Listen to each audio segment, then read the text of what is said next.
देखिए, इंडी गठबंधन कोई भी चुनाव क्यों ना हो, क्योंकि उनकी विचारधारा आपस में मेल नहीं खाती है।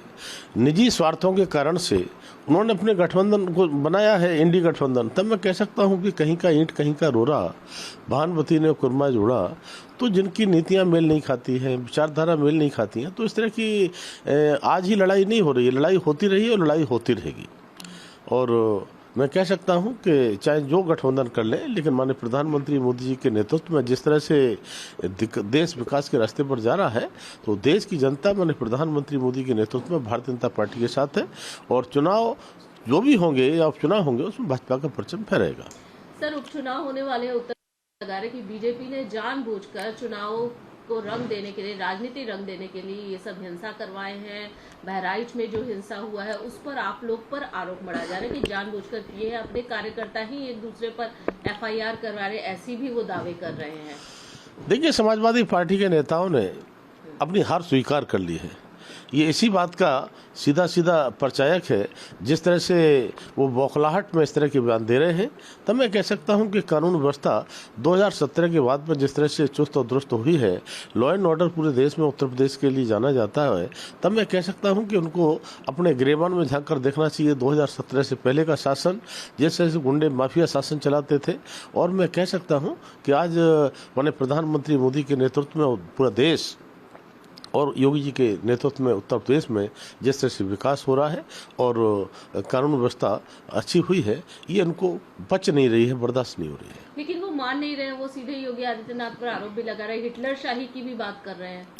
इस शब्द का प्रयोग किया जा रहा है। देखिए, हिटलर शाही शब्द का प्रयोग मैं कैसे कहूँ, तो ये समाजवादी पार्टी में चलता है। जो एक परिवार की हिटलर शाही चलती है, नाम तो है समाजवादी, लेकिन पार्टी पूरी परिवारवादी। तो समाजवादी पार्टी का एक परिवार हिटलर शाही चलाता है समाजवादी के रूप में। तब मैं कह सकता हूँ, यहाँ सबका साथ, सबका विकास, सबका विश्वास, सबका प्रयास माननीय प्रधानमंत्री मोदी जी का और उसी के नेतृत्व में पूरे देश की हमारी सरकारें चलती हैं। इसलिए अखिलेश यादव जी को बोलने से पहले सोचना चाहिए। तो आप लोग उपचुनाव में कैसी स्थिति देख रहे हैं सर? देखिए, उपचुनाव हो या आम चुनाव हो, आपने देखा होगा कि इससे पहले चुनाव हुए थे 5 राज्यों के, तो उसमें भी पता नहीं क्या क्या लोग बोलते थे इंडी गठबंधन के लोग। लेकिन चुनाव परिणाम जब सामने आए, तो चाहे राजस्थान की जनता हो, चाहे मध्य प्रदेश की जनता हो, चाहे छत्तीसगढ़ की जनता हो, उसने सीधा सीधा जनादेश भाजपा के पक्ष में दिया। और अभी चुनाव जो हुए हैं, जम्मू कश्मीर हो या हरियाणा हो, तो आपने देखा कि जम्मू कश्मीर में भले ही हमारी सरकार न बनी हो, लेकिन हम कह सकते हैं कि अब तक का हाईएस्ट वोट लिया है, हमने सीटें बढ़ाने का काम किया है और हमने सबसे ज़्यादा वोट परसेंटेज लिया है। और जिस तरह से शांतिपूर्वक तरीके से मतदान निडर निर्भीक होकर के जम्मू कश्मीर की जनता ने किया है, मैं समझता हूँ हमारे प्रधानमंत्री मोदी के नेतृत्व में हमारे देश के यशस्वी गृह मंत्री माननीय अमित शाह जी ने जिस तरह से वहाँ पर धारा 370 को हटा करके और अमन शांति लाने का काम किया है, तो हमारी सबसे बड़ी जीत तो ये है कि हमने जम्मू कश्मीर में बिल्कुल निष्पक्ष तरीके से चुनाव कराए हैं। और चुनाव का परिणाम आता है जम्मू कश्मीर में, तो हमसे ज़्यादा वोट पाए हैं। और हरियाणा का जहाँ तक सवाल है, आपके मीडिया के लोग हों, कोई चैनल हो, चाहे एग्जिट पोल हो, वो कोई भी बताने को तैयार नहीं था। लेकिन हरियाणा की जनता के दिल में भी माननीय प्रधानमंत्री मोदी जी बैठे थे, उनका विकास बैठा था। इसलिए सारे एग्जिट पोल को एक तरफ रख करके हरियाणा की जनता ने जिस तरह से जनादेश दिया है 48 सीटों के साथ में, स्पष्ट बहुमत के साथ में, तो मैं कहूँगा कि इसी तरह के परिणाम आप देखेंगे। जो उपचुनाव हो, चाहे चुनाव महाराष्ट्र के हों, झारखंड के हों, उसमें भाजपा का परचम फहराने वाला है। और ये इंडी गठबंधन के लोग अभी से इस प्रकार के आरोप प्रत्यारोप लगा रहे हैं, हारने के बाद में ये और लगाएंगे। इसका असर कोई भारतीय जनता पार्टी पर नहीं पड़ने वाला। सर, कांग्रेस पार्टी के साथ है, क्या कहेंगे, क्या लग रहा है? कांग्रेस पार्टी एक परिवार से चलती है और मैं समझता हूं कि वो परिवार साथ रहता है।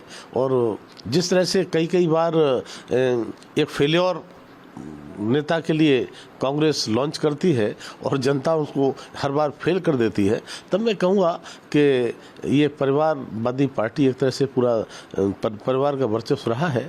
तो उसके परिवार के साथ ही वो कहीं भी जा सकते हैं, लेकिन भारतीय जनता पार्टी सबका साथ सबका विकास की राजनीति करती है। एक अंतिम सवाल सर, जेपी में जिस तरीके से नेताओं का आपा खो जाना, कल्याण बनर्जी वो ग्लास तोड़ देना और उसके बाद उनके चोटिल होना, मतलब जो परिस्थितियां हुई उसको लेकर क्या कहेंगे?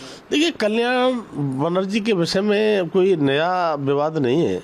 इससे पहले भी देखा होगा, वो हमारी जो है भारतीय जनता पार्टी के नेता तो छोड़िए, एक उपराष्ट्रपति जी जो एक संवैधानिक पद पर बैठे हैं, उनको उन्होंने नहीं छोड़ा।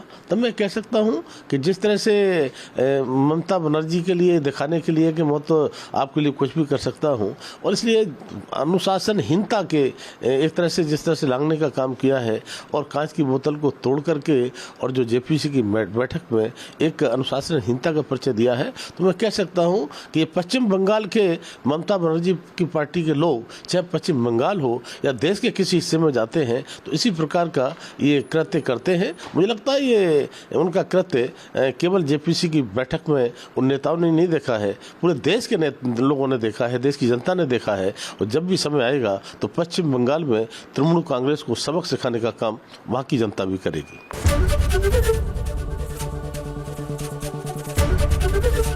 एबीपी गंगा, खबर आपकी, जुबान आपकी।